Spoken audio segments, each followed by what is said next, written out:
Hi everybody. I think you're all as excited to be here as I am, and in person once again, which is really, really lovely. We have got such a brilliant Q&A coming up with an incredible panel. Loki on Disney Plus has been, as you know, a phenomenal success. It's loved not only by fans, but by critics, and it premiered to massive success on Disney Plus, and Marvel has confirmed a second series, which we are all absolutely delighted about. So without further ado, I am delighted to welcome our panel on stage. So first up, we have, hoping to be in person, unfortunately she has to join us by Zoom, but it's still going to be amazing, the wonderful director and exec producer Kate Herron joining us virtually. Hi, hello. Hello, Hi, Kate. good evening. Next up, we have lead writer and exec producer Michael Waldron. Please welcome Michael to the stage. Hello, welcome. Thanks for joining us. You know her as Sylvie in Loki. It's Sophia Di Martino. Hi,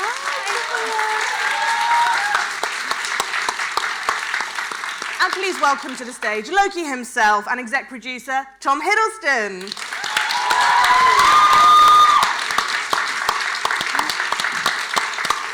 Thank you so much for joining us. Thank you.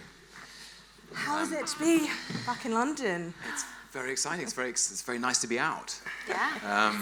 Thank you, everybody, for coming. And thank you to the Royal Television Society for having us and making the time, and to all of you for coming this afternoon. There's lots of other things to do and see and think about, so thanks for making the time for us. Appreciate it. Michael, I'm going to start with you. When Great. this was first floated, when it was just a seed, was the catalyst of the series always Loki realising that he's not in control of his own destiny?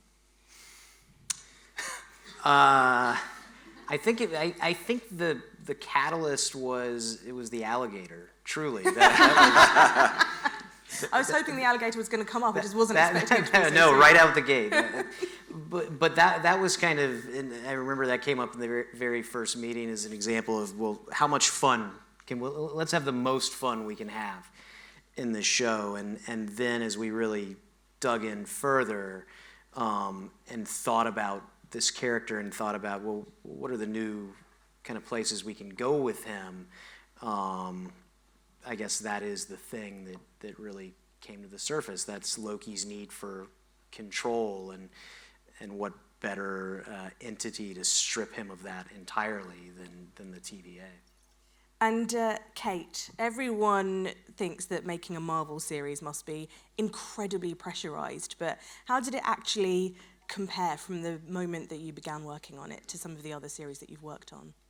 Yeah, it sounds weird to say, I guess every job I've done is quite full on, but I think with this, obviously I was directing all of it, and it was like making almost like 3 Marvel movies, just because, we were filming so many hours of content at the same time. So yeah, I think I just didn't think about it in terms of the massive scale and just tried to tackle it day by day, just because it was such like a mammoth task, obviously, to get it done, really. So yeah. Tom, tell us about the excitement and anticipation about finding Loki's path when some of your other co-stars were leaving their characters behind. Wow, that's an immense question. To start with. Yes, well, it was, the whole thing has been so surprising and exciting. And it was presented to me as an idea about 4 years ago. And I sat down with Stephen Broussard and Kevin Feige, who everyone knows who Kevin Feige is, obviously, and Stephen Broussard, who's a producer at Marvel Studios, and they presented me with the 2 strands, which I found incredibly exciting. And the first was the TVA. Now, the TVA in the Marvel comics, in the actual run of the publishing, is a very that's a detail for the cognoscenti. I think the TVA show up in the 1986 Thor comic by Walt Simonson, and is a very sort of specific detail. But it was presented to me as, what if we expanded this idea, took an idea, created an institution that claimed to govern the order of time and the unfolding of reality. That if events unfold according to predetermined outcomes, and we put Loki in the middle of it, in the middle of a bureaucratic, Kafkaesque nightmare. The god of mischief, the god of chaos. You know, you've got the TVA representing order and Loki representing chaos, and that's where the drama started. I thought that would be great, and all these suggestions about the conversations that would arise as a result of it, questions about free will and self-determination, questions about identity, which again felt very resonant for Loki because he's such a mercurial character, such an unpredictable person, and you never quite know where you stand with him. And this idea of somehow the TVA confronting him with the kind of shape-shifting nature of his identity and asking him, "Who are you?" I found as a new flavor or a new some new thing, an avenue to explore with this character I've been playing for a while. It felt original. It didn't feel like we were repeating. So those were the two things that got excited by. And then, of course, Michael went away and took this idea of the TVA and expanded it and built this, Kafkaesque sort of Orwellian nightmare. And then Kate jumped on board, and the most thrilling thing when we met was that she said, "I think this whole story is about a self-acceptance," and really kind of Kate took the identity theme and ran with it and embellished it and decorated it and put flowers around it and made it better and bigger and more colourful in every way. So yeah, that was kind of what excited me. Hi, Kate, by the way. We can see you. Hi. We miss you. I try not to move miss you. much, but I'm aware of how big my face is. I'm like trying not to move. Okay. We miss you very much and we wish you were here. Oh, thank you. Yeah. Sophia, how did you come to terms initially with the idea of being part of the Marvel Universe? It's a big world to step into, and I guess mentally there's a lot that comes with that. Yeah, it was a huge job, and I guess, I had to relocate. We moved to Atlanta for the best part of a year, it turned out. So there was a lot going on. I think I didn't really come to terms with it. I just sort of ignored it for as long as possible, and just treated it like any other job. And then there's a moment where you're sort of on the stage in the studio with, I'm with Gugu and Tom, and we're doing this huge fight scene, and I think there's a moment towards the end of filming where I was like, shit, I'm doing a Marvel show. And I think it took a while to sink in, but yeah. When you have a new character, a very exciting character like Sylvie, but where her kind of background is sort of drip-fed to the audience as the series goes on, where do you start from? Do you have, did you and Kate and Michael kind of work together on the tapestry of her life to get you to that point to start filming? We didn't do loads of background stuff with Sylvie, did we? It was just sort of, I just started from an instinct, I guess, and a lot of it was already there in the script that I just started from the place that she's a brawler and she's a survivor and she's been through hell and back. She's had a really, really shit life. I keep swearing, sorry. I've been at home for a while, using really bad language, clearly. So I just started from that place and sort of building her character from there. And because her backstory is just so, she's been hiding in apocalypses for thousands of years, so it's quite sort of difficult to delve into that. And it's a new character really from scratch, so I guess we just sort of made it up as we went along. And I don't know, I think that's is you got it. You got the core of the character right. You know, from the get go, and there wasn't, you know, what was left. You discovered along the way.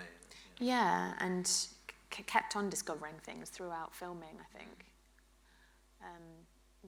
Rather than doing loads of preparation, just sort of improvising in the moment a little bit and finding the character that way. That's the way I just have to do it. Yeah. Michael, when you are writing a series like this, where, you know, there are no boundaries in terms of magic and time, and you could literally do absolutely anything, how do you set those boundaries for yourself of, you know, not going too far with something? You got to test the fences. With Kevin Feige, you got to see how far you can go. Okay. So you write in Sylvie soccer kicking a armadillo with a laser mounted on its back. You write that into the cold open of episode 3, and he didn't love that then. Yeah, and they tell you, okay, that's too much. I like the mind invasion, but maybe pull back on the armadillo, on the laser armadillo, and it's a little bit of you know, and so you want to reach for as much as you can, but I think, you know, it's all that crazy stuff is only cool if there's a really relatable human emotional core at the heart of it. And that was, you know, certainly when Kate came on board, that was top of mind for her. And with Tom and I's conversations, you know, it was always, we always knew we were going to be able to make the show crazy and fun. You know, that's for better or for worse, the easier part of our jobs. It's, you know, it's the harder, more human stuff that you've really got to work at, and I think that's what makes it great. How did your work on something like Rick and Morty, which is so surreal and so absurd, help you when it came to creating the weird and wonderful words in Loki? It was helpful. I mean, it was helpful definitely in the sense of just I had some experience introducing big sci-fi concepts and kind of explaining them to the audience, then hand-waving them away so people don't get bored with the rules and everything, which in a time travel show felt especially important. And, you know, but tried to apply a lot of the same principles that we used in Rick and Morty, which is the sci-fi concept of the week is really only as important as the emotional story. So, yeah, just did that, and you know, I was the big idea of hiding out in apocalypses and all of that. I was like, oh wow, I'm glad I didn't burn that in the Rick and Morty episode. glad we got that in the show, because that felt like a cool, really fresh time travel conceit. Kate, for you, how do you even begin to create worlds or ideas that you haven't necessarily come up with? How much clarity are you given, and who are you working with to create those worlds?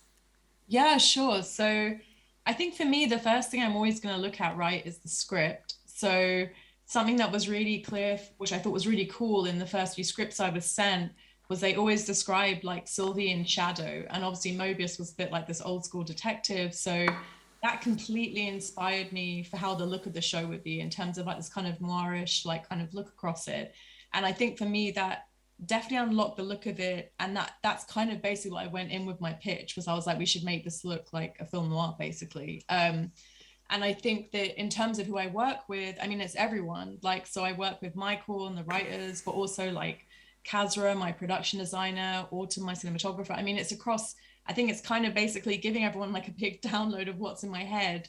And also just, I guess, that fresh perspective in terms of story. Because I remember when I came on, for example, just asking Michael and his team, I'd be like, okay, so what does this mean? What does this mean? And then working out how to visualize that. So for example, even with like the TVA, I mean, this is very practical, but like the corridors, right? Like, because I'd come off sex education and we had lots of corridors in that. And I was like, oh, we can do walk and talks, but let's have like, you know, a security level corridor and then a management level one. Because again, it helps feed into the hierarchy of this world, which is so hierarchy driven, obviously, being that it's the TVA. So it was minor things like that.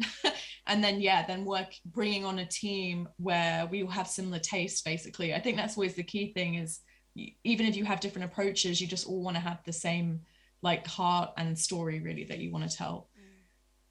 I've heard you say before that you're a really musical director, and that music really influences the way that you shoot things. So can you talk a little bit about what that means? Yeah, sure. So I think it was amazing actually, we're working with Tom. I hope you don't mind me saying Tom, but it's just because you're a very musical actor, because like you'd play music on set, but I love that because I think it really sets a mood and something amazing. So when we were filming, for example, we had to stop obviously halfway because of COVID, and we were shut down, I think, for about 4 months. But during those 4 months, I hired our composer, Natalie Holt. And that was amazing because basically I was cutting together what we'd already filmed and using temp music, but then getting Natalie's perspective on it and hearing her music, which obviously like is such a big part of the personality of the show. So that was great, because then, you know, Tom would play it on set, but it was amazing because me and Autumn would hear it and be like, oh, actually, let's move the camera this way. And like, because I think it not only helps elevate what you're doing, but I think, again, I don't know, I think sometimes I'll think of sequences to music. I guess that's just the kind of director I am. Yeah. Tom, where has your research taken you over the years when it comes to Loki? Because it sounds like you are very, very thorough in your prep. So are we talking like proper mythology as well as the comic books? Where's the kind of weirdest Loki wormhole you've gone down? I mean, yes, when I was first cast in the first Thor film, it did seem to me to be part of the responsibility to look into Loki as a character in both the different iterations of the comics and the publishing. And he changed a lot over the sort of last, what has it been now, 70 years since he turned up. And different illustrators and writers have infused him with different qualities or have borrowed from the Norse myths different characteristics. He's such a complex, deep, ancient character. And of course, I went back to the Norse myths as well. It is amazing how he turns up. You know, he's in the Ring Cycle and the prose Edda, the poetic Edda. The ancient stories are so. They were conceived so long ago, but the dynamics in the story seem so close, about power and conflict and family and the council of the gods. I mean, this is why mythologies exist, and seems to tap into the very heart of what storytelling is about.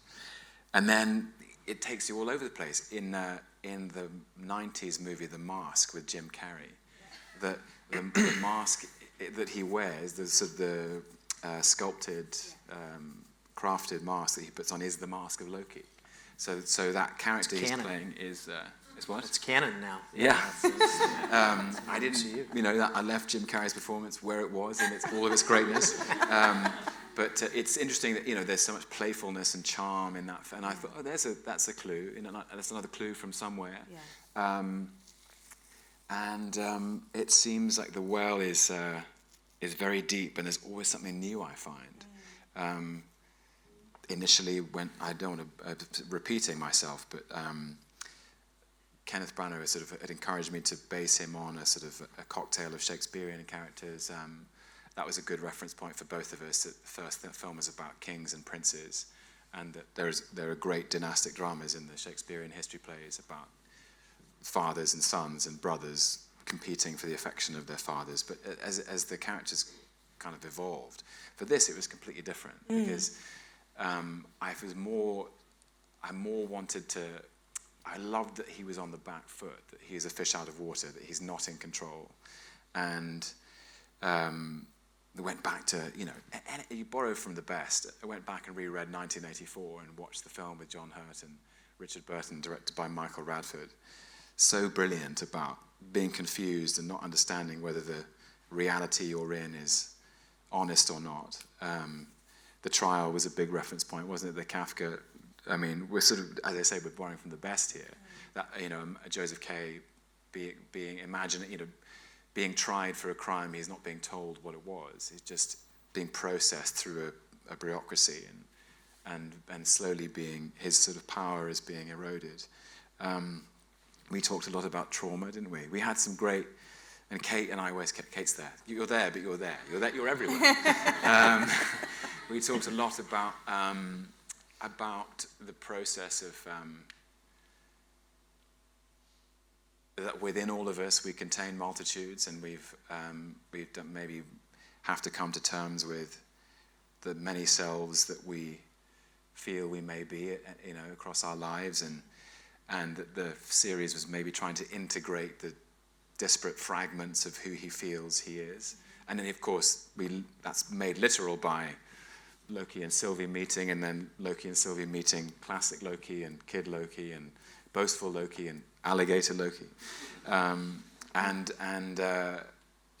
So we talked a bit about that sort of psychological, all that stuff. I'm rambling on, but it's great in that it can contain the story, the characters so deep and so ancient. I feel like it can contain whatever you want to throw at it. Well, and Tom's knowledge of it was so helpful, because that's, in a lot of ways, that's who Mobius is. Yeah. As he comes into the show, is he's an expert Yeah. on Loki and on who Loki is in a way that Loki himself certainly isn't. I think Loki wants to look everywhere but inward. Yes. When we meet him, and so our conversations, kind of playing Loki's therapist, which we did a lot of. We then try to infuse in those early conversations with Mobius and Loki, and then also later on with Loki and Sylvie. You know, how would you talk to yourself?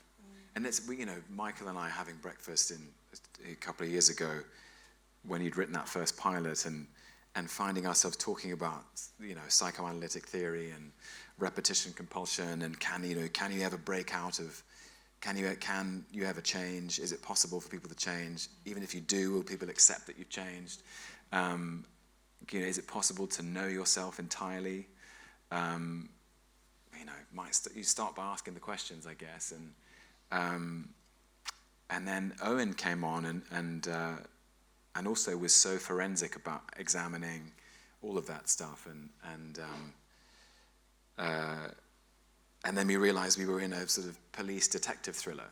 And when I was cast, you know, as Loki, however many years ago, I never thought this guy is a detective, you know. But he is here, and so yes, there are always new things to find, and we loved that, didn't we? We loved that thing of talking about if you could meet a variant. I mean, Sylvie is Sylvie, but they want to know, or Loki certainly wants to know, if Sylvie shares his memories and his history, and we were she doesn't. Trying to figure out sort of how it all works as we went along, weren't we? And how that would make you feel to meet a version of yourself who is potentially, for me, like bigger and stronger, quite annoying. Just different, yeah. Just a little bit different. That was fun, finding all of that, wasn't it? And finding the fun in them bickering and finding each other quite annoying, and how interesting that is, and how, you know, finding a version of yourself annoying is, what does that say about you? And I mean, it's such an interesting philosophical question. Yeah. About whether it's Loki or not. If you met another version of yourself, what would the conversation be? Yeah. And then you add the fact that it's Loki, and you're like, it's going to be a pretty interesting conversation. Especially if Michael has written it. So. Yeah. And then, of course, he's the biggest narcissist, so of course he kind of wants to have sex with himself, which is kind of sort of where it leads a little bit, right? So that's something that I really loved, that it doesn't feel like there's immediate sexual tension between Sylvie and Loki, but that there's that slow burn, which is so difficult to do over actually only 6 episodes. So tell us how you guys worked together to create that sort of, did you kind of have to rehearse that to make sure that it wasn't just instantaneous? We definitely had to pay attention to it, Yeah, didn't we? we sort of needed to plot it. Yeah. I think it starts with a curiosity about each other, and then it evolves into genuine care and concern. And for 2 characters who haven't experienced that very much, actually caring about another being, I think it was quite a powerful thing. Yeah. Just because these two characters have just never cared about anyone else as much as they care about themselves. Yeah. So just giving that over to someone else became, you know, a powerful thing. So we had to subtly plot it. But it's also very much in the DNA, Kate, I hope you agree with this, but I think you do, of that it's actually that every character is wrestling with a version of that question. Yeah. And, you know, the great Richard E. Grant in episode 5 is, you know, as a classic Loki, there's this riff on the idea of glorious purpose, that Loki feels he's been burdened with glorious purpose, which is an extremely self-aggrandizing thing to say, and that has been revealed to be meaningless, and this kind of puffed up pomposity, self-centeredness and solipsism is actually no longer a reasonable way of carrying on. And classic Loki sacrifices himself for two other people, and so it's almost like he pays the way. But also, the agents of the TVA, Owen Wilson as Mobius, Wumi Masaku as Hunter B-15, they're also going through an awakening as well about, oh, maybe are we the good guys or are we the bad guys? And Mobius is able to feel affection and friendship, a sort of protective feeling towards Loki, which he didn't expect either. So everyone's mind and heart is expanding, which is very much in the Kate Herron universe. Isn't that right, Kate?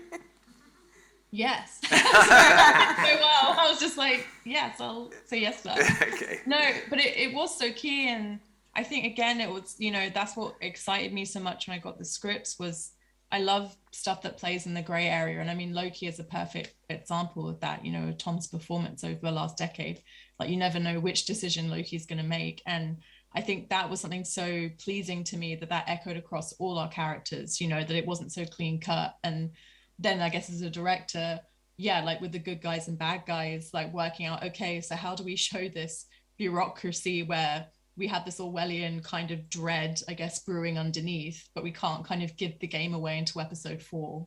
So yeah, it was definitely a challenge, but a very fun one. And I think our unifying idea really was the ultimate surrender of control is allowing yourself to care for another. Yeah. And that's, you know, you see that with Loki and Sylvie. You see that with Mobius and Loki, you know, and starting to care about Loki. Mobius surrenders control over his own destiny. You have all these characters putting their own lives on the line, and putting others before themselves, you know, because that's how you give up control, and that felt like the most poignant thing you can do for somebody. Kate, going back, talking about, you know, that yes, this has been, we know the character of Loki has been going for a decade. When you come on as a new director, how did you like to set a new tone? Because it feels very much like this series has a different tone. For me, it was like the scene where you see Loki's face like wobbling about in slow motion as he gets hit. You know, you're like, oh, immediately, like, this is different. This is new. So what were your kind of ideas and thoughts about how to make your mark on this series? Sure. I mean, yeah, there's definitely, you know, like Kenneth Branagh, Taika, like there's amazing directors that you're following in the footsteps of. So I think for me, honestly, like I'm always going to look at story, but beyond that, obviously, like I love Loki. So when I knew they're making a show about his character, I was like, one, as a fan, I was like, where has he gone? I need to know where he's gone. Even if I just don't get the job, just please tell me. But also, I think for me, it was like, on top of that, there needs to be a good reason to go back into this character. And as Thomas said, what new kind of shades are we showing to his personality? Because I think for me, that was very exciting. So it honestly, and it's also what Michael touched on earlier, I think for me, it was pushing Loki to new emotional spaces. But I think just making sure we had a good reason to go back in. And obviously when I read the story and speaking with Tom, I think we were all just really excited by the idea of, okay, actually, this isn't going to be the Loki that we've seen go on this same arc. We're actually going to kind of take him on a completely different journey. So I think honestly the biggest challenge probably I would say, and I'm sure Tom you could add to this, but was probably at the beginning, right, when you were, you know, fresh from Avengers, because you were having to go almost time travel yourself, I guess, and go back and play a emotion that you did so long ago. So we spoke a lot about the Avengers when we were filming episode 1, but obviously once episode 2 onwards, he's on this kind of new path by that point. So yeah, I think that was always something we spoke about, is where we go back to those familiar keys and yeah, where are we going to show the audience something different? Yes, and the ingenuity of Michael, and also I should mention Kevin Wright, who is our series producer, very much like in in it every day with us, and how Kate built on it, and was that if you forget for a second in episode 1 that it's Loki you're looking at, even as an actor reading a script where somebody is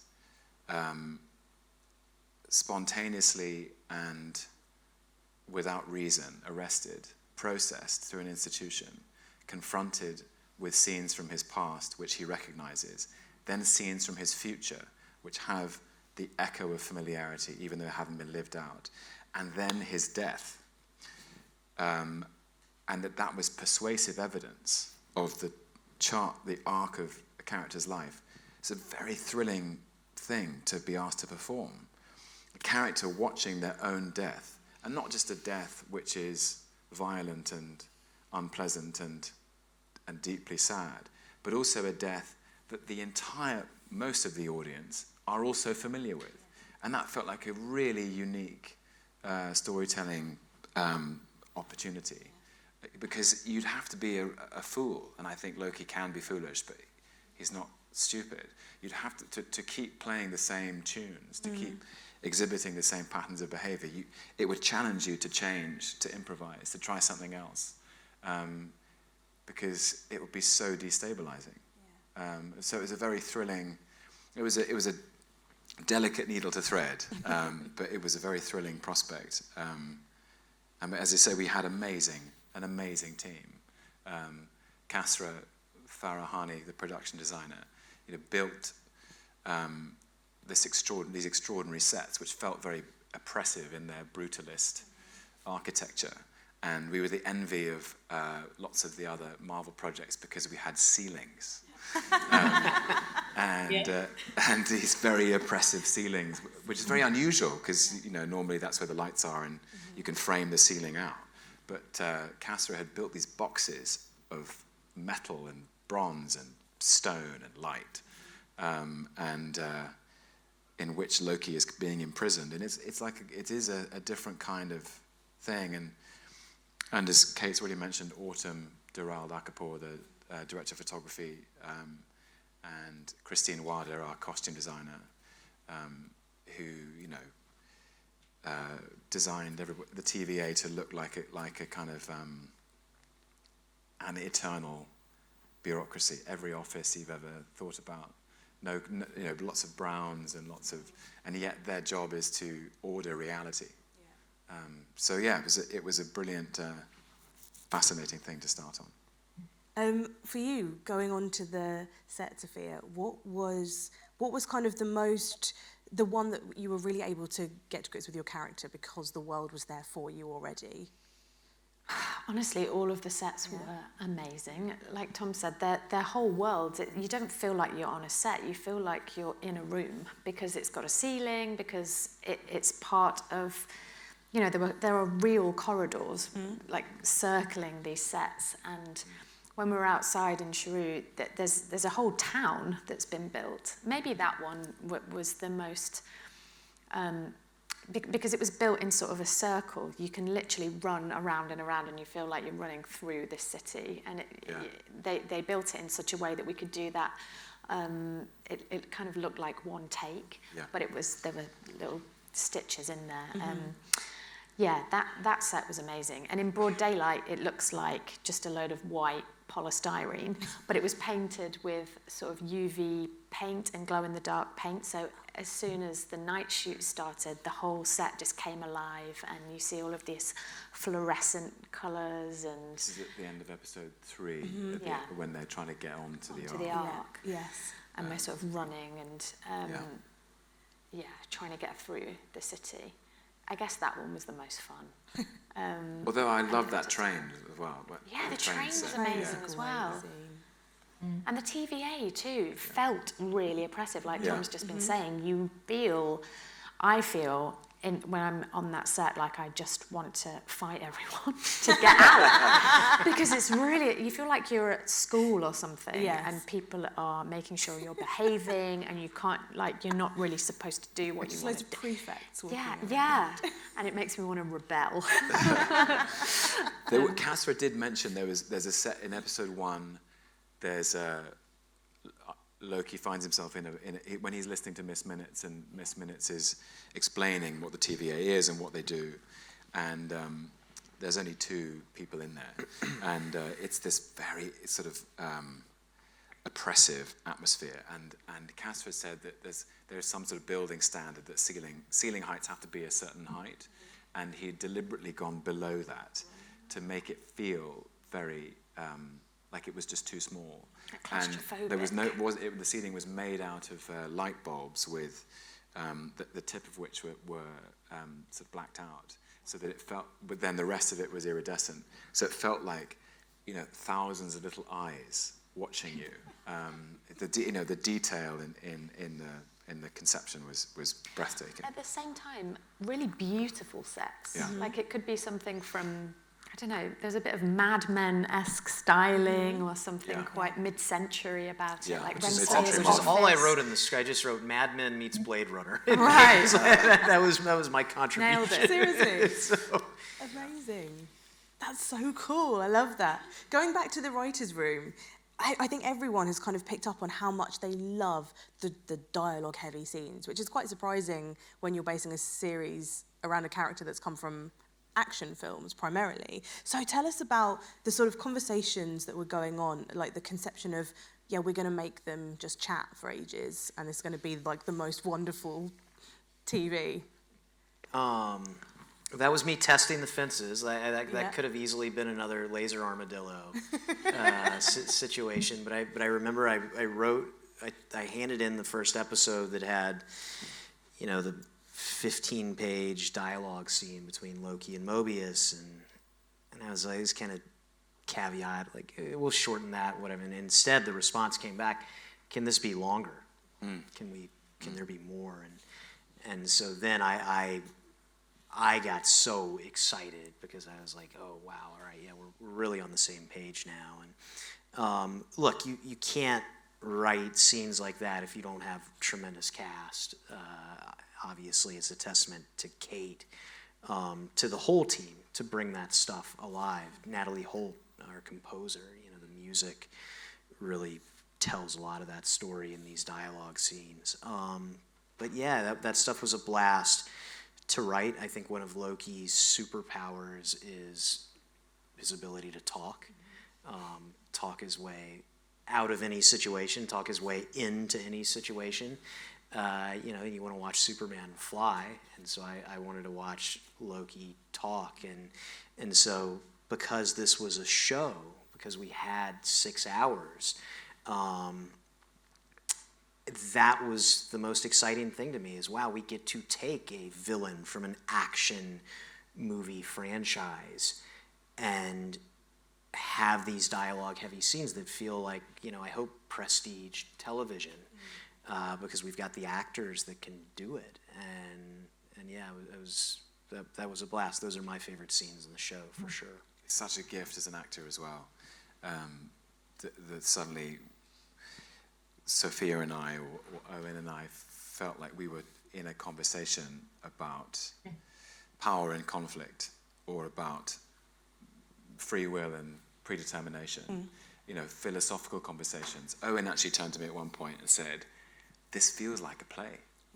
And it was a pleasure for him, a real pleasure for him, because he was so prepared and so ready. But to get to do an uninterrupted take of however many pages, and do a long scene, and there's no reason to cut unless so you start to get a tennis match going, and those rallies can be very thrilling.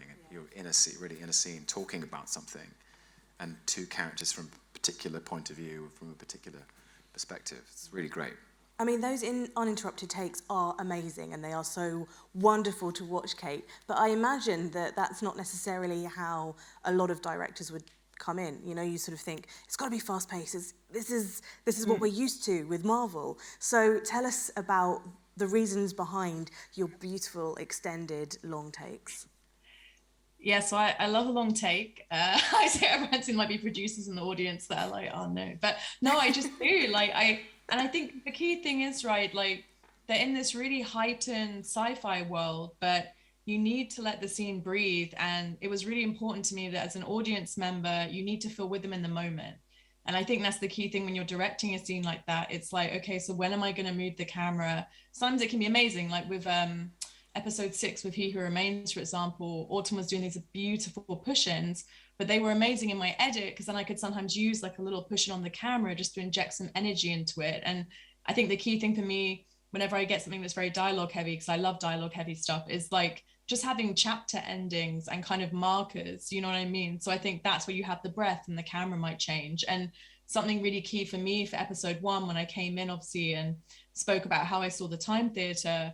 So I love Minority Report, and there's a scene where Tom Cruise, he sees the character sees his wife, and she's his projection, but it's like she's 3D and in the room. Mm-hmm. And that was something really important to me with the memories, was it shouldn't just feel like a clip, clips that we're cutting to and it goes full screen. I was like, one, there's something so rich which you get reading the script, that you want to see this Loki watching his memories that we've seen as audience members, but then also obviously seeing stuff that we've never seen as an audience, because we're showing them some new stuff as well, like DB Cooper. And I think for me, that was really important, that I wanted it to feel like he was watching almost like a play of his life on stage. So you're always in the room with him. So yeah, and I think that's the key thing with long takes. And then I suppose to go back to the sets, sorry, I was just thinking as you guys were talking about it, but like Eternal Sunshine of the Spotless Mind, Scott Pilgrim, I love both those movies. And again, very heightened world, but they have these amazing practical sets where you can do those long takes. And I think for me, that was something, one, it's great for everyone involved, like the actors, because even blocking wise, they feel like, you are in those, as Sophia said, you're in those real living spaces. And I suppose as a director, in some ways it's exciting, because I do plan a lot and definitely a planner, but I would say that I like to kind of throw it away when I get to set, like I remember Tom and Owen, I think we were tight for time one day. And there's that one scene where they kind of crack the case. I think it's just before Pompeii maybe, and they kind of dance around each other. But I remember Tom, I was like, oh no, because we had a lot of dialogue, and I was like, I'm going to have to probably do this in one take. And I remember you were like, watch this. And then you and Owen did it was amazing though. You were like ice dancers. You did this dance around each other. And then I was like, oh, we can go on track and do this. And it's in one take, but your actors as well can bring so much movement. So no, I mean, I obviously love dialogue heavy films and television, but I think that for me is the really key thing as a director, is when to feel the presence of the camera and when not to feel the presence. And yeah, like I guess I'm always just led by the emotion of it really. Yeah. Anyway, I'll stop rambling on now. No, this is fascinating. Because I touched on with Michael about the sort of scale and how, when to pull back and that sort of thing. When you're in somewhere like Pompeii, when Vesuvius is about to erupt, how tempting is it to just go really huge on those sorts of scenes? And then how do you know, actually, let's just take this quite sort of static shot, it's quite small, we're quite far away, that sort of thing. How do you know, actually, let's keep it small and not go massive, and then go really massive, like later on with the Richard E. Grant, that whole scene, for example? I should say, by the way, I'll answer the first part, then I'll come to Richard. Okay. But I was just going to say that, so Pompeii, it was really important to me, truthfully, just to treat that like because this is the thing, Loki is the interesting POV in these scenes, right? Because in Rock's Cart, he has a very different feeling about apocalypses by the time he gets there. And also that whole episode's like a pressure cooker. So Rock's Cart, you need to have that big grand opening shot where we crane down, because it needs to feel like the stakes are getting higher. But Pompeii, it was really important to me that Loki was the unusual perspective, but we weren't obviously laughing at Pompeii, because it's a real horrific event that did happen in our history. So I think that's the kind of balance there. So that's why, for example, I wouldn't do like a big shot of, you know, the volcanoes, for example, because it just didn't feel like, I guess, respectful. And also story-wise, because, you know, that is the kind of interesting thing of it, and the interesting POV is that we are just shooting it very happenstance, that he's just there and it is just Pompeii. And I thought that felt right for the story in that moment. And then obviously, yeah, like once you get up to episode 5, and that's the thing, it's almost like, sorry, I'm really into structure, but like every episode obviously is like a pressure cooker, right? And you're kind of building up, and like, where do you have those big moments and where do you underplay it? But I knew we had this massive monster in episode 5.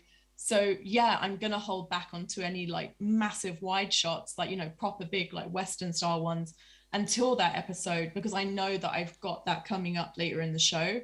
And also in the overall structure of the show, episode 5 is leading us to our finale. So you need to feel like the stakes again are rising in the biggest way there, because we're about to take them, you know, to the end of time. But what I want to say about Richard was, I mean, obviously a treasure, amazing actor, but he was on a tiny patch of grass. He'd seen a piece of art and me on a microphone going, build, and like, I don't sound scary. And so, yeah, I mean, what an amazing actor. But I think that, and, you know, and there's wind machines going off and everything. And I think that's something that, you know, we have these real sets and we like to immerse the actors in it, but also equally, and I'm sure Tom and Sophia, you can speak to this, it takes, I mean, credit to you guys. Like, I think it takes such skill, because you are fully in the world of imagination when obviously you're filming such a huge CGI monster like that, because it can't be there, obviously. So yeah, that's like the opposite of the sets that feel like you're in the real world. Yeah. That episode was more like, like Kate said, standing on a little bit of grass. The grass was real. Grass is real. Everything else was blue screen, and then maybe just a little bit of masking tape where we had to look. The grass was fake. It had to be grass. Was it? No, I don't know. There's no way that was real. There were little worms in there. Yeah. We got bit. By a worm. actually, yeah. How do you find that as an actor then, when you kind of have everything that kind of, you're stepping into a world that's quite easy then to get into character, and suddenly you don't have that option? That's my favourite. Yeah? Yeah, I love just using my imagination and just sort of making it up as I go along. And having just a big sort of fan blowing in your face and having to imagine this huge monster is, it's great. It's exhilarating. Yes. And it's I love working like that, and all the blue screen stuff, and it's sort of scary but exciting. Something that you very briefly touched on, but the costumes is something that I really want to talk about, because I think it must have been when the series first came out, and I think that I read that your costume was designed so that you were still able to breastfeed, which I just could not get over when you've got someone like Tom Holland who can't even go for a wee when he's on set. And I was like, this is amazing. This is what a jump forward. So tell us about working with the costume designer and how you did create the look of Sylvie that also worked for you. Yeah. Well, I guess when we first got measured, my baby was literally like 5 or 6 weeks old, so I just had a baby, and I was like, you can measure me, but like it might change a bit, because I've never had a baby before. I have no idea how my body's going to look in 3 months' time. So Christina straight away was just like, we're just going to see what happens. I want you to be really comfortable. I'm not going to put you in a suit of armour. We're not going to do leotards. I was like, please, no high heels. She was like, no high heels. So she was just, from the first day, from the first moment, she was just on my side and just wanted to make it as practical and comfortable as possible, which was just music to my ears, obviously. Because also with the character of Sylvie, Sylvie's not going to be running around in a pair of high heels in apocalypses for her. Like, she's going to want to wear something really practical, comfortable, that she can run in, that she can fight in. So we just made that a reality. And then, yeah, practically speaking, with nursing my child, so she just wanted to make it really easy to get on and off. So there was just a lot of Velcro and the zips so that I could pump or that I could breastfeed. Just made it, super practical. So I didn't have, because it was actually a leotard. Like, it did actually have buttons to stop the top from riding up. Yeah. But rather than having to take all of that off, it was easier just to unzip. And it was fantastic. And hopefully, it was great. Feels like things are changing. Green is, of course, Loki's colour, but he kind of spends less time in leather in this series. Yeah. And more time... That's not rude. More time in a suit and tie. So were those kind of costume choices something that you were involved with?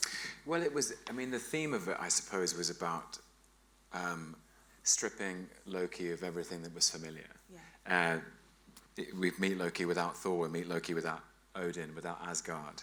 And within moments, he's deprived of this familiar outfit, I suppose, which is the outfit from the first Avengers film, and process like in an institutional, any kind of institutional process, he's given a jumpsuit and a number, so all of the things that make his identity unique are done away with, and I think it was part of finding. If you took any of us and you took us away from our home and our family and the things we love and the people we love and the things that are familiar, there would be a challenge of like, well, who am I without all of this? And Loki's definitely being confronted by that challenge. And I found he's always been good at improvising, but he's really improvising now, and he's trying to survive, and he's motivated by a desire to understand. And so he's given, for the first episode, he's in this standard issue jumpsuit, which is designed to be humiliating, and it is. And then he's given, he's given an outfit by the TVA, brown trousers, grey shirt, tie, which feels very standard issue as well. But he's able to find, ways of making it his own, I guess. But even then, he's got variant stenciled onto the back of the jacket to make is another kind of humiliation. And so he's on the back foot. He's trying to find out who he is in this uniform, which is a great tension, I think, to play. For a long time in the writer's room, we said that they just put him in a tall tee when he shows up. It's just a tall T-shirt, just a big, oversized white T-shirt. Gets the TV. Like a big nightie. Yeah. That would have been great. Jumpsuit kind of is that with a zip, I guess. So, when you were in the writer's room, was there either an episode or a particular plot that you needed to get over, that you were really struggling to find, and then you had that a eureka moment? The writers, there was just the general madness of figuring out the rules of time travel in the TVA, which took probably 2 dedicated weeks in the room of just kind of, all right, we need to create a shared institutional knowledge of how time works and what is a time law, so we can understand what Loki broke. And by the end of that, I was felt like I was gonna have to go to the hospital. And so that just in general was challenging. And then, it's all hard. Episode 2, the procedural element, like hunting Sylvie and what is her plan and how do they find her.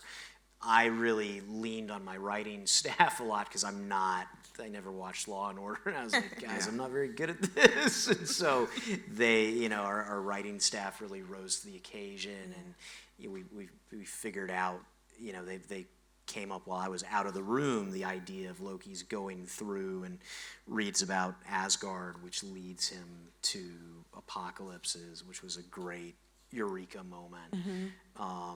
And then Eliath was that was Kevin Wright, our producer, one day coming in like a scientist in an asteroid movie, walking in, was because we were like, how do they get to the end of time? They don't have a TIMPAD. And then he comes in with a giant binder of Marvel Comics and slams it down on the table and is like, Eliath. And we're like, what is Eliath? Yeah. And that was the answer of a monster who eats time. But one thing Michael can't say actually, and without sparing your blushes, is the narrative heavy lifting that he and Kevin Wright and the whole writing staff did is I personally think the TVA and the rules within the TVA are really easy to understand. And people have done time travel before. There are many, many stories about time travel. They could have gone in any direction. But actually, the work in making the rules of the TVA and the language and what the instruments were and is such an enormous amount of imagination and diligence. And so when it came to reading the scripts, it was like, I understand it. There are these time police and there's infinite possibilities, but they're like the gardeners of time and they prune branches that aren't supposed to be there or that are going to affect other branches. And, keeping a tidy timeline like a kind of benevolent gardener. And I thought it was that's actually an enormous amount of imagining and hard work. So hats off. Hats off. Well, that's also a testament to Kate working with us, refining all that, and especially the Miss Minutes sequence, which Kate really worked on with the animation team and everything, and with Tara Strong who voices Miss Minutes. That was I knew we had kind of one bite at the apple with our Mr. DNA to kind of really lay out those rules, and so we had to get that right, and fortunately I think we did. We've kind of talked about these characters, but let's dig into the casting a little bit, because you have people like Mobius and Judge Renslayer and He Who Remains, who I feel like all of the actors are almost playing again. We've not seen them do these sorts of roles before, so that was really fascinating. How did you find them? How did you come to those decisions? Yeah, so I mean, what a cast we had. I felt so lucky. I mean, I think, to be honest, so for example, Mobius was a character that obviously we all spoke about a lot as a team. And Owen, he's just someone that kept coming up between all of us. And I think the main thing, honestly, with Owen was, I remember that I was told that, because I'd have to call the actors, obviously, and try and persuade them to do the show, try and persuade them. I mean, obviously, they were all very excited. But I remember Owen, usually I did these calls with the studio, and I remember that, Owen was like, no, he'll only speak to you. And I was like, okay, great. And so I kind of had this weight on my shoulders, but the conversation went really well. And I think that was really fun anyway, just because I remember something he said to me that made me so excited was, I want to play something outside of myself and that no one's ever seen. And so even just with the character creation in terms of the look, Owen was the one that was because obviously we wanted to keep the moustache, because in the comics he has the moustache because obviously it's an homage to the person it's based on. But with Owen, I think he suggested the silver wig, and I was like, okay, that's quite interesting.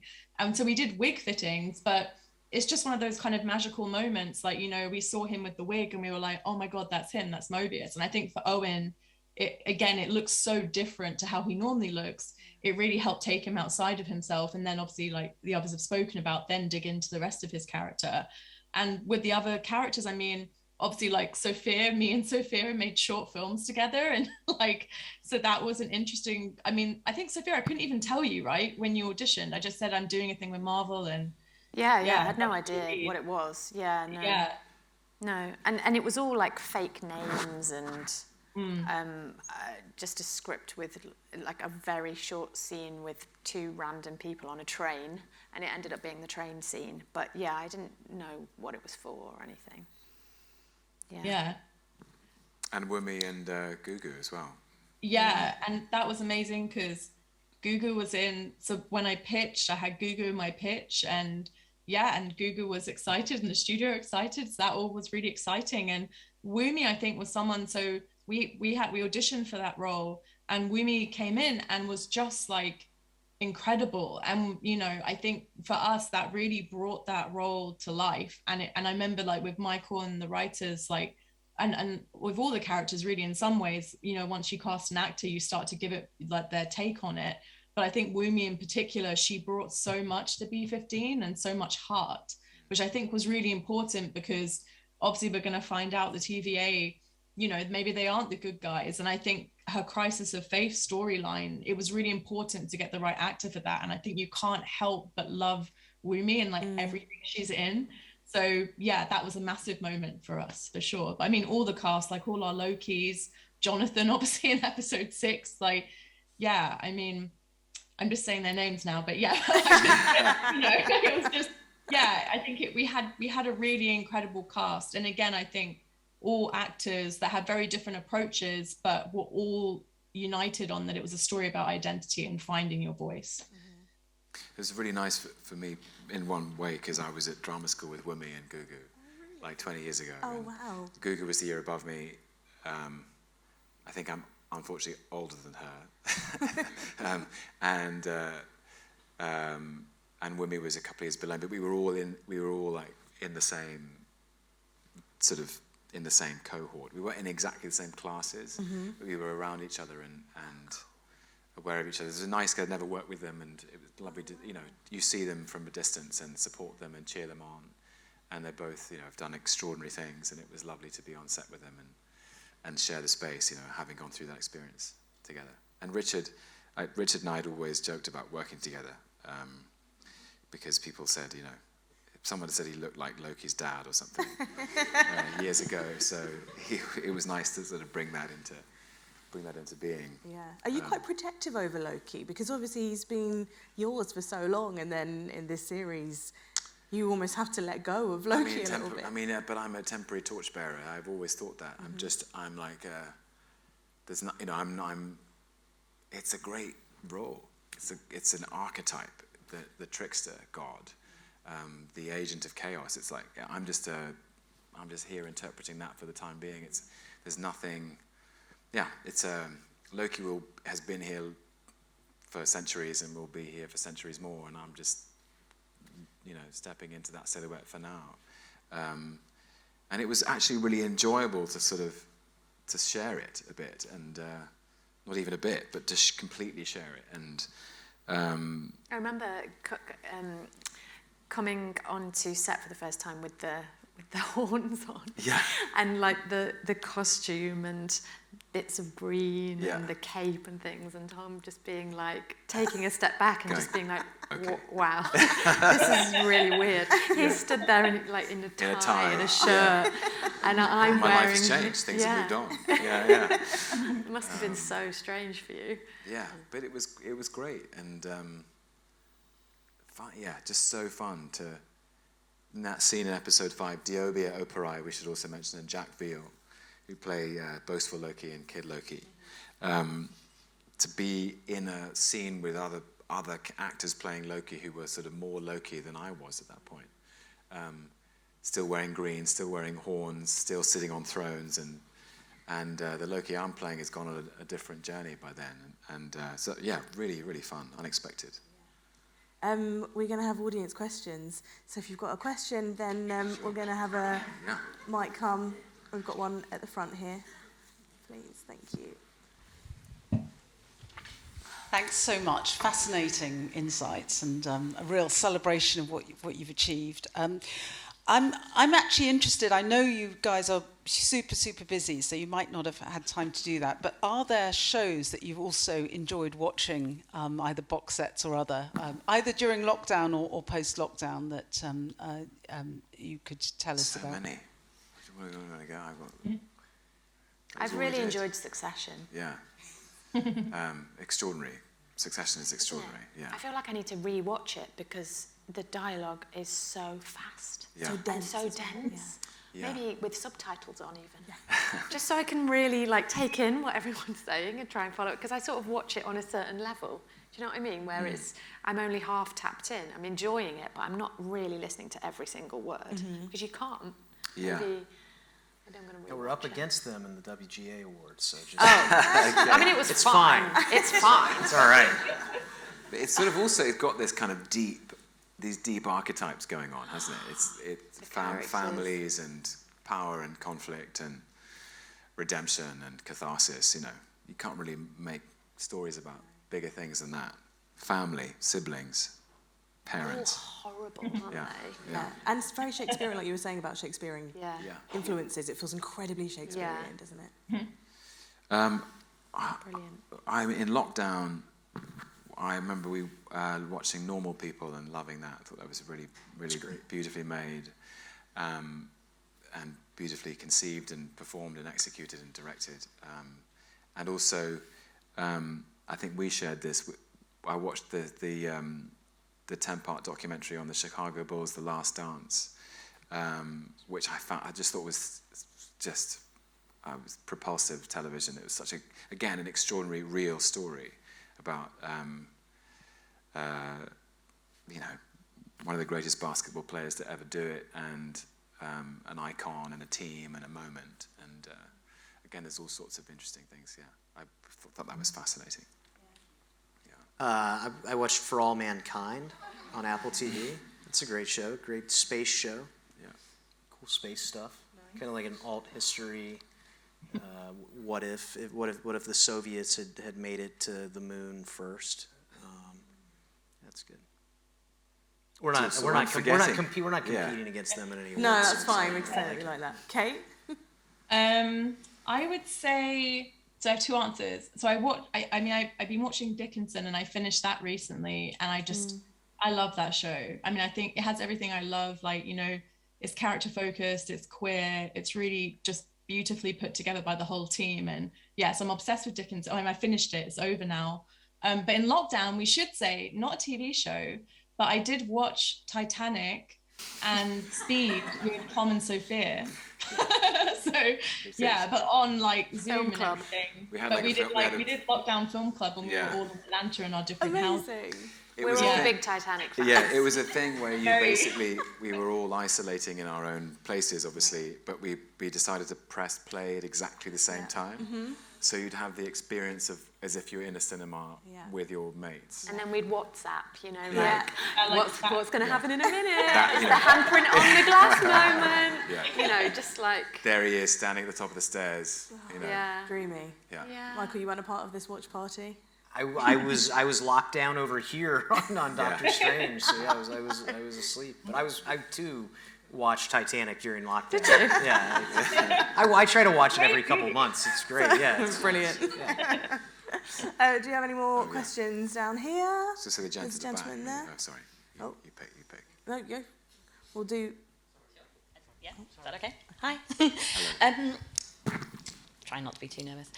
One of the other shows that we got to watch fairly recently was What If, which I'm sure I speak for a lot of fans. We absolutely loved seeing Jotun Loki and a whole other side of Loki, this sort of joyful, playful relationship with his brother. What was that like? What was that like being able to get into that side of that character? Yeah, it was, fascinating, really great, interesting scripts. And the series based on a run of, I believe, a run of comics. Again, that's the great creative question, what if? In a writer's room, that's what you sit and after lunch you go, what if Loki did this instead? I think it was a great way of reframing certain stories that have become embedded in the canon, I suppose, and think, well, if certain key events hadn't happened, would things look different? So yeah, it was nice to explore a different flavor of Loki. But again, it wasn't as embodied because I was voicing over the animation. So, but I enjoyed the day I spent doing it very much. Yeah. The gent at the back. Yeah.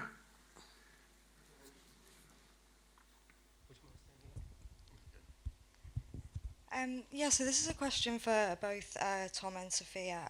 I was wondering, whilst you were actually filming the Loki series, did you realise how much of a pivotal role you'd have in the future of the MCU, obviously with the multiverse expanding and everything?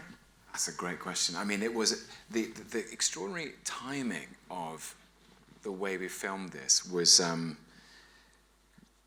it was 18 weeks of filming on the schedule, and we got 6 weeks in, and then the world stopped because of the pandemic, and we stopped, and And we started in early February. We stopped in mid-March. And we didn't start again until September.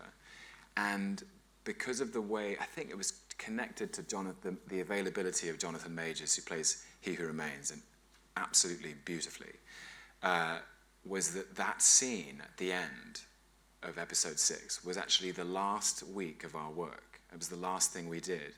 So there was something kind of momentous as we got to it. And Jonathan came in, and he was maybe the most prepared out of any actor I've ever seen. And he was so ready and understood the significance of this role and understood the ramifications in terms of breaking open the multiverse and leading to, I suppose, things we've now seen in 3 Spider-Mans and all that kind of thing. And it was very exciting, wasn't it? It was very exciting watching him deliver that big speech. And because it was the culmination of our time together, it felt like we weren't sure how it was going to connect, but we knew it was a big moment. And we were never sure how big, but it was a big swing. And we didn't get the script until quite Yeah. late. I Mike, think they're all looking at you. Michael. Sorry. No, all I mean was that I think, correct me if I'm wrong, but wasn't there like some rewrites during lockdown, and so it actually changed, and it was like a moving parts, and so nothing was actually finalised until quite late in the day, which was quite helpful because it meant that there wasn't too long to sort of stew over it, but Yeah. it was like, oh, okay, this is happening. We're doing it. And we're doing this, Yeah. okay. And, you know, we shot it, and like you say, it was one of the last things we did, the last thing we did. Yeah. But yeah, I think because we got locked down for so long, there was even more work on the scripts, wasn't there? And even more sort of work on that episode 6. Yeah, there was time to refine. You know, I think Kate, you had time in the edit to see what was really clicking and everything, and then that was able to inform some of the changes that we made on the back half. You know, specifically to episode 6. Yeah. But it was really exciting. It was a great Yeah. question. Because we did it and we thought, wonder what they're going to make of that. Sorry. Yeah. Well, I mean, we've had a hint that we know that there is going to be a series 2. So was there kind of stuff held back for series 2 that we can look forward to? That sounds like a leading question. Who I'm doing this. There is going to be a series 2. Is there? They're not called you yet. That's a complete sentence, I think. Yeah, you managed, No, yeah. I can leave it there. Okay, great. I get in real trouble if I... I spell tried. any deeds. Was there? Any other Did you have a questions? question? Do you wanna- There's a gentleman just here, there. yeah. That is, yeah. Hi there. So, firstly, great show. I'm just curious the tension between having a standalone show with this MC universe is getting more films and theatres and movies, multidimensional stuff. How do you navigate that? And obviously, Rick and Morty, amazing stuff that's gone on, and this demand for like 10 seasons. So you'll have fans going, want 10 shows, and also Marvel is a huge enterprise at this point. So does that tension as actors, as producers, directors, how do you navigate that?